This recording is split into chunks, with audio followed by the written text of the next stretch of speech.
విజయవాడలో ఏపీ ఉపాధ్యాయ సంఘాల సమైక్య ఆధ్వర్యంలో చలో విజయవాడ నిరసన కార్యక్రమం కొనసాగుతోంది.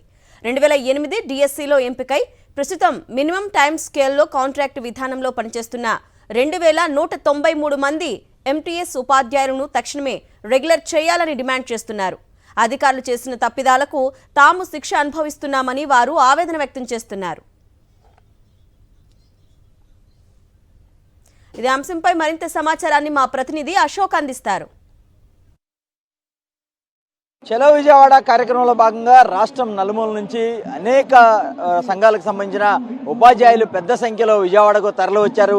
తమ సమస్యలను ప్రభుత్వానికి తెలియజేసేందుకు అయితే కూడా ఈరోజు విజయవాడ వేదికగా పెద్ద సంఖ్యలో ఆందోళన చేస్తున్నారు. ముఖ్యంగా 2008 డిఎస్సి సంబంధించి ఎవరైతే ఎంటీఎస్ ఉద్యోగులు ఎవరైతే ఉన్నారో వీరందరూ కూడా అనేక రకాల సమస్యలతో గడిచిన ఏదైతే 10 ఏళ్ల క్రితం నుంచి కూడా ఇబ్బంది పడుతున్నారు. అయితే ప్రభుత్వాలకు తమ సమస్య విన్నవించుకుంటున్నప్పటికీ కూడా తమ సమస్యలకు పరిష్కారం అయితే రావట్లేదు. ఈ నేపథ్యంలో ఈరోజు విజయవాడ వేదికగా మరొక మారు తమ గళాన్ని వినిపించాలని వారంతా కూడా ఇక్కడ దాకా వచ్చిన పరిస్థితి ఉంది. మనతో పాటు ఎవరైతే ఉపాధ్యాయులు ఉన్నారో వారితో మాట్లాడించే ప్రయత్నం చేద్దాం.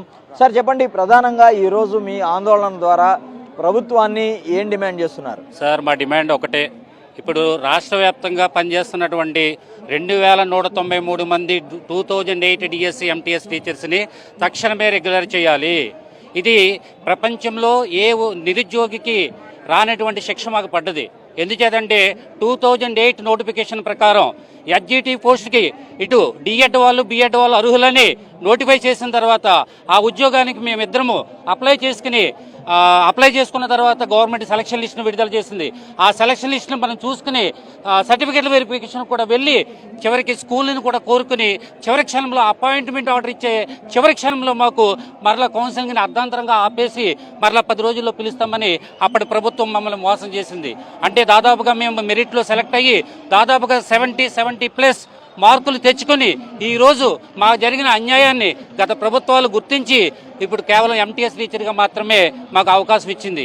మా విషయంలో న్యాయం ఉంది, న్యాయ వ్యవస్థలో పోరాడుతున్నాం, అయినా కూడా గవర్నమెంట్ కనికరించట్లేదు. 2008 ఎంటీఎస్ టీచర్స్ని తక్షణమే రెగ్యులర్ చేయండి.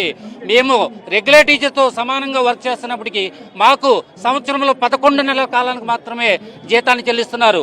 మరి మిగతా మే నెలలో జీతం ఇవ్వకుండా మా కుటుంబాలు రోడ్డు మీద పడుతున్నాయి. ఆ కుటుంబాలను మేము ఎలా లీడ్ చేయాలి అనే విషయం తలెత్తుతుంది. మేము ఎవరికి చెప్పుకోలేనటువంటి దీనస్థితిలో ఉన్నాం. కాబట్టి ఈ వేదిక ప్రభుత్వాన్ని మేము డిమాండ్ చేసేది ఒకటే, మాకు తక్షణమే మా విషయంలో న్యాయం ఉందని మీకు అనిపిస్తే మీరు క్షుణ్ణంగా పరిశీలించి రాష్ట్రంలో పనిచేస్తున్నటువంటి డిఎస్సి 2008 2193 మంది ఎంటీఎస్ టీచర్స్ని తక్షణమే రెగ్యులర్ చేసి మాకు సర్వీస్తో కూడిన వేతనాన్ని మంజూరు చేయవలసిందిగా మా డిఎస్సి 2193 మంది అభ్యర్థుల పక్షాన్ని ప్రభుత్వాన్ని డిమాండ్ చేస్తున్నాం. 2008 డిఎస్సి అనేది అప్పటి అధికారుల నిర్లక్ష్యం వల్ల మేము బలయ్యామండి. అంటే భారతదేశంలో రాజ్యాంగం ఆర్టికల్ 14 ప్రకారం ఏం చెప్తుందంటే మెరిట్ అనేది సఫర్ అవ్వకూడదండి. కానీ మెరిట్ సఫర్ అయింది. 70 మార్కులు దాటి వచ్చినాడు ఈరోజు రోడ్డు మీద ఉండి ఒక ఎంటీఎస్ టీచర్గా బతుకుతున్నాడు. 6 నుంచి 4.5 మార్కులు తెచ్చుకున్నవాడు రెగ్యులర్ టీచర్గా ఉంటున్నాడు. 4 సంవత్సరాలుగా మేము పనిచేస్తున్నాం, మాకు ఎలాంటి ఎస్ఆర్ లేదు, అలవెన్సులు లేవు. మేము రెగ్యులర్ టీచర్స్ ఏ విధమైన పని అయితే చేస్తున్నారో మొత్తం అంతా చేస్తున్నాం. కానీ వాళ్ళకున్న డిఏ, హెచ్ఆర్ఏ, ఐఆర్ ఎలాంటివి మాకు లేవు సార్. మేము 20 సంవత్సరాలుగా మేము మా యొక్క సర్వీస్ని కోల్పోయాము. ఇప్పటికీ రెగ్యులర్ టీచర్స్తో సమానంగా మేము పనిచేస్తున్నప్పటికీ కూడా మాకు 11 నెలల జీతమే ఇస్తూ ఉన్నారు. సో ఖచ్చితంగా మమ్మల్ని పర్మనెంట్ చేయాలని మేము గవర్నమెంట్ని కోరుతా ఉన్నాం.